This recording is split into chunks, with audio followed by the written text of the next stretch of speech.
പിതാവിൻ്റെയും പുത്രൻ്റെയും പരിശുദ്ധാത്മാവിൻ്റെയും നാമത്തിൽ ആമേൻ. എൻ്റെ മക്കളെ, ഇന്ന് തിങ്കളാഴ്ച ജനുവരി 27-ാം തീയതി നിങ്ങൾക്ക് പ്രാർത്ഥിക്കുക. അമ്മേ പരിശുദ്ധ അമ്മേ, അമ്മേ പരിശുദ്ധ ദൈവമാതാവേ, ദൈവമാതാവേ, അന്ന് അങ്ങ് കൃപാസനത്തിൽ പ്രത്യക്ഷപ്പെട്ട് വരാൻ പോകുന്ന മഹാദുരന്തത്തിൽ നിന്ന് രക്ഷപ്പെടാനും എല്ലാവർക്കും വേണ്ടി പ്രാർത്ഥിക്കുവാനും ആവശ്യപ്പെട്ടിട്ട് 20 വർഷം കഴിഞ്ഞ ഈ വേളയിൽ കൃപാസനത്തിലൂടെ ഞങ്ങൾക്കും ഈ ദേശത്തിനും അങ്ങ് മധ്യസ്ഥം തേടി തന്ന എല്ലാ അനുഗ്രഹങ്ങൾക്കും കൃപകൾക്കും ഞങ്ങളിപ്പോൾ ഹൃദയം നിറഞ്ഞ നന്ദി പറയുന്നു. അമ്മേ പരിശുദ്ധമേ, ജപമാല മാതാവേ, സകല പ്രാർത്ഥനയോടും ചേർത്ത് ഞങ്ങളിപ്പോൾ പ്രാർത്ഥിക്കുന്ന ഈ കുടുംബത്തിന്റെ പ്രത്യേക നിയോഗം. ഇന്നത്തെ ആവശ്യം മക്കളെ,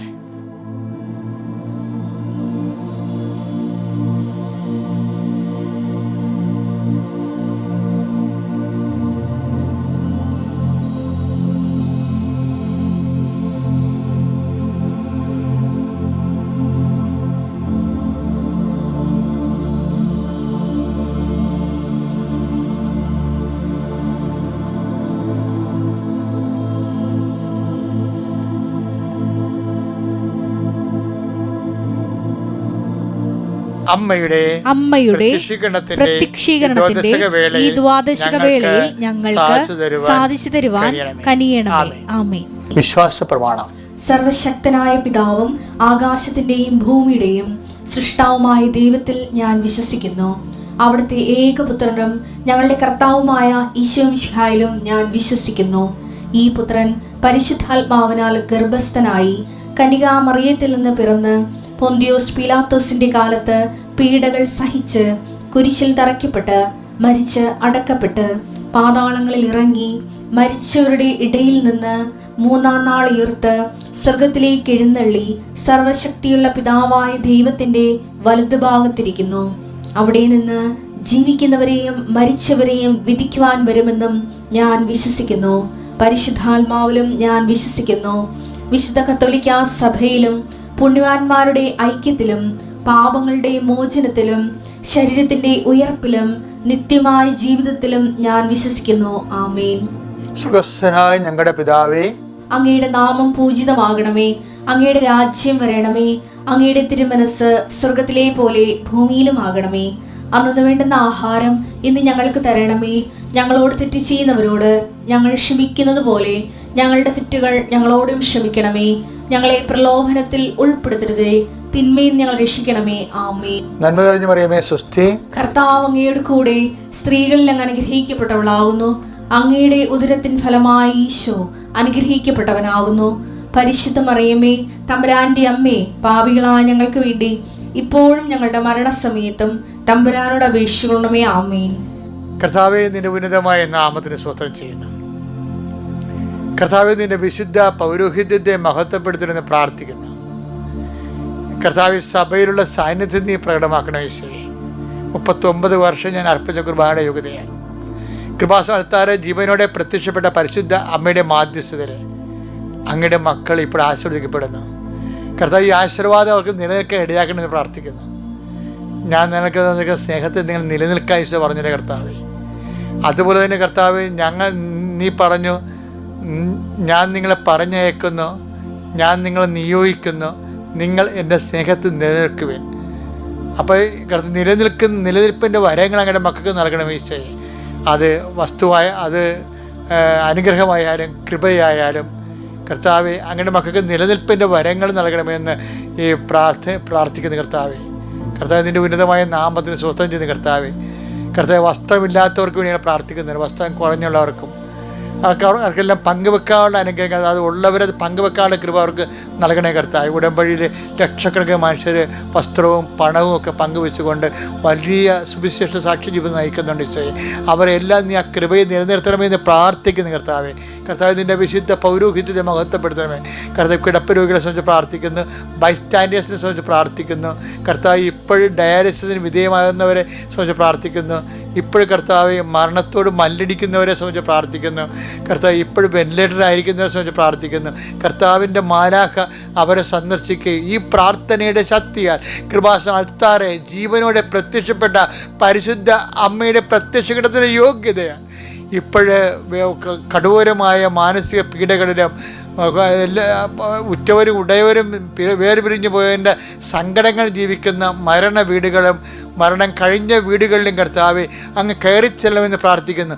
എൻ്റെ കർത്താവിൻ്റെ ഉന്നതമായ നാമത്തിൽ സഭയുടെ അധികാരത്തിൽ കുരിശിൻ്റെ അടയാളത്തിൽ മാരക രോഗങ്ങൾ, തീരാവേദികൾ, ജീവിത ദുരിതങ്ങൾ, കുഞ്ഞുങ്ങളെക്കുറിച്ചുള്ള ആദികൾ, ഭീതികൾ യേശു ക്രിസ്തുവിൻ്റെ നാമത്തിൽ മാറിപ്പോകൊണ്ട് പ്രാർത്ഥിക്കുന്നു. കർത്താവ് മക്കളെ ഓർത്ത് വേദനിക്കുന്നവരെ, ഭർത്താവിനെ ഓർത്ത് വേദിക്കുന്നവരെ, ബന്ധുക്കളെ ഓർത്ത് വേദനിക്കുന്നവരെ, കേസിനെ ഓർത്ത് വേദനിക്കുന്നവരെ, കടങ്ങളെ ഓർത്ത് വേദനിക്കുന്നവരെ, ഇല്ലായ്മകളെക്കുറിച്ച് ഓർത്ത് വേദനിക്കുന്നവരെ, പല കാര്യങ്ങളും കൃത്യമായിട്ട് ഡേറ്റ് ബൗണ്ടായിട്ട് കിട്ടേണ്ട കാര്യങ്ങൾ കിട്ടുമോ ഇല്ലയോ എന്നറിയാതെ ആദ്യം കൊള്ളുന്നവരെ, എല്ലാവരുടെ മേലും ദൈവത്തിൻ്റെ ഇന്നത്തെ ദിവസം കർത്താവിൻ്റെ കൃപ നിൻ്റെ ഉദ്യമങ്ങളെ ആശീർവദിക്കുകയും നിന്നെ ഉത്സാഹപരിതമാക്കുകയും ചെയ്യട്ടെ. എൻ്റെ കർത്താവിൻ്റെ ഉന്നതമായ നാമത്തിൽ കൃപാസാൽത്താറെ ജീവനോടെ പ്രത്യക്ഷപ്പെട്ട പരിശുദ്ധ അമ്മയുടെ മാധ്യസ്ഥതയിൽ ഞാൻ നിന്നെ ഇന്നത്തെ ദിവസം ആശീർവദിക്കുന്നു. എൻ്റെ മക്കളെ, ഇന്നത്തെ വചനം വിശുദ്ധ ലൂക്കായുടെ സുവിശേഷം 19:8.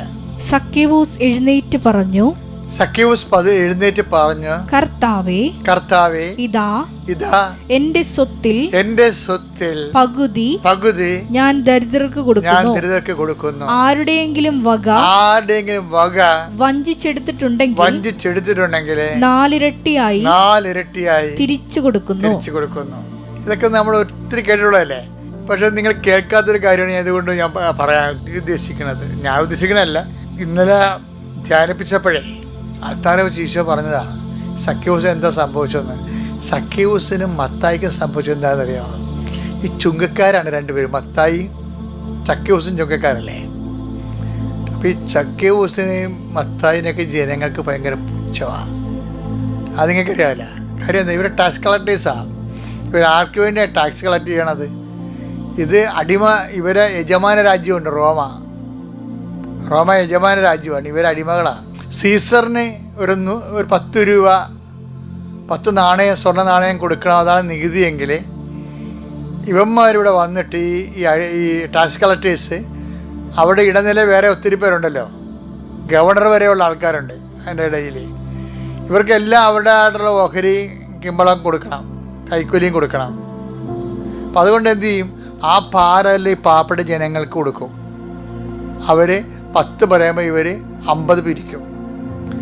പക്ഷേ ഈ കാർഷിക നഷ്ടവും കാലാവസ്ഥ ഭേദമൊക്കെ ഉണ്ടാകുമ്പോൾ, മഴയൊക്കെ കിട്ടാൻ വരുമ്പോൾ കാർഷിക വിളവൊന്നും ഉണ്ടാകത്തില്ല. പക്ഷേ എന്നാലും ഇവരെ കഴുത്തിന് കുത്തിപ്പിടിച്ച് ഇവിടെ കുടലും പണ്ടും പറിച്ചെടുക്കണ പോലെ അവർ ഈ നികുതിയും പിടിച്ചുകൊണ്ട് പോകും. അവർ തന്നില്ലെങ്കിൽ, കൊടുക്കാത്തവരൊക്കെ ഗുണ്ടകളെ വിട്ടുകൊണ്ട് അവർ തല്ലും. അപ്പോൾ അതുകൊണ്ട് ഭയങ്കര പേടി. ഇവർ അതിങ്ങനെ അരിച്ചവും പുച്ഛവുമാണ് ശരിക്കും ഈ ചുങ്കക്കാരോട്. അതാണ് ചുങ്കക്കാരും വേശ്യകളോ എന്നൊക്കെ പറയണത്. യഹൂദന് അങ്ങനെയാണ്, അത്ര അറപ്പാണ് ഇവനോട് അവർ ചുങ്കക്കാരെ കാണുമ്പോൾ. പക്ഷേ ആ അറപ്പ് മാറ്റാൻ വേണ്ടി കർത്താവ് ഇവരിങ്ങനെ സോഷ്യലായിട്ട് ഡിപ്രൈവ്ഡ് ആയിട്ടുള്ളൊരു വർഗമല്ലേ. ദൈവത്തിൻ്റെ ഒരു മനസ്സ് കണ്ടില്ലേ? സക്കേവൂസ് പറഞ്ഞ സക്കേവൂസേ, നിന്നെക്കുറിച്ചും ഈ മത്തായിനെക്കുറിച്ചൊക്കെ ഭയങ്കര അറപ്പാണ് ആൾക്കാർക്ക്. ഞാൻ ആ അറപ്പ് മാറ്റിത്തരാം.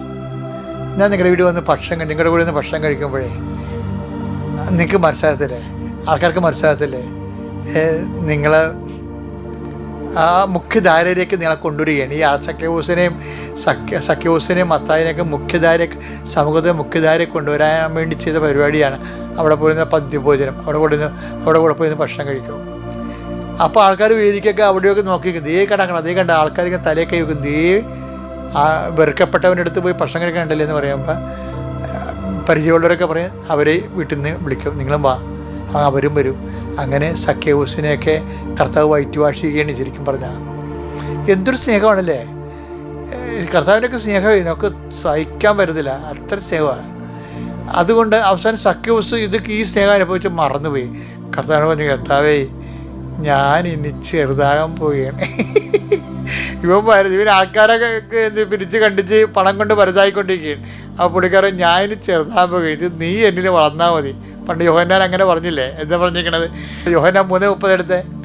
അവൻ വളരുകയും യോഹന്നാൻ പറഞ്ഞ അവൻ വളരുകയും ഞാൻ കുറയുകയും വേണം. ഞാൻ കുറയുകയും വേണം. അതാണ് സംഭവിച്ചത്. അത് പറഞ്ഞ അത് സഖ്യവൂസ് എന്താ പറയുന്നത്? സഖ്യവൂസ് പറഞ്ഞ ഇതാണ്, ഇനി കർത്താവ് തന്നെ അംഗീകരിക്കുകയും സമൂഹത്തിലുള്ള അറപ്പുകൾ മാറ്റിയെടുക്കുകയും തന്നെ ചേർത്ത് പിടിക്കുകയും ചെയ്തില്ലേ?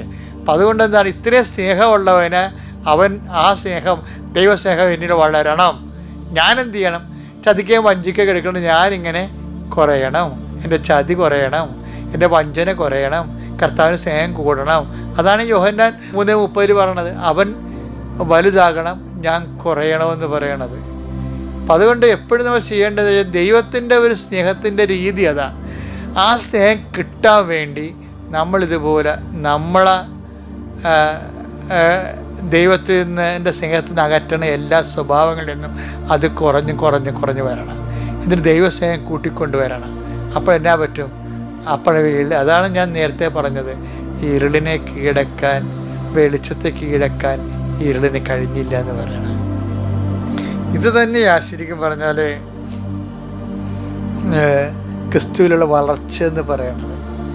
ഇപ്പം നമ്മുടെ ആധ്യാത്മിക മുന്നേറ്റത്തിൽ ഈ മഹാജൂബിലി, രക്ഷയുടെ മഹാജൂബിലി അല്ലേ, ആ മഹാജൂബിലിക്ക് രക്ഷയാകാനായ ഈശോ നമ്മൾ വളർന്നു വരാനും അതോടുകൂടി നമ്മളുടെ ആ ക്രിസ്തു നമ്മൾ വളർന്നു വരുമ്പോൾ സ്വാഭാവികമായിട്ട് ജനങ്ങൾക്ക് നമ്മളുടെ അറപ്പും വെറുപ്പും, നീ ഏത് ഗുണ്ടയാണെങ്കിലും കൂലിത്തല്ലുകാരനാണെങ്കിലും കൊട്ടേഷൻ എടുത്ത് പോകുന്ന ആളാണെങ്കിലും ക്രിസ്തുവിൻ്റെ ഹൃദയത്തിൽ നിനക്കൊരു ഇടമുണ്ട്.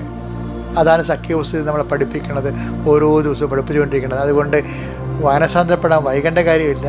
കർത്താവിൻ്റെ കൃപയിലേക്ക് വളരാൻ വേണ്ടി ഈ വചനം പൂർണ്ണമായിട്ട് നീ നിന്നെ വിശുദ്ധീകരിക്കുകയും നിന്നെ ശക്തീകരിക്കുകയും ചെയ്യട്ടെ. പിതാവിൻ്റെയും പുത്രൻ്റെയും പരിശുദ്ധാത്മാവിൻ്റെയും നാമത്തിലാണ്.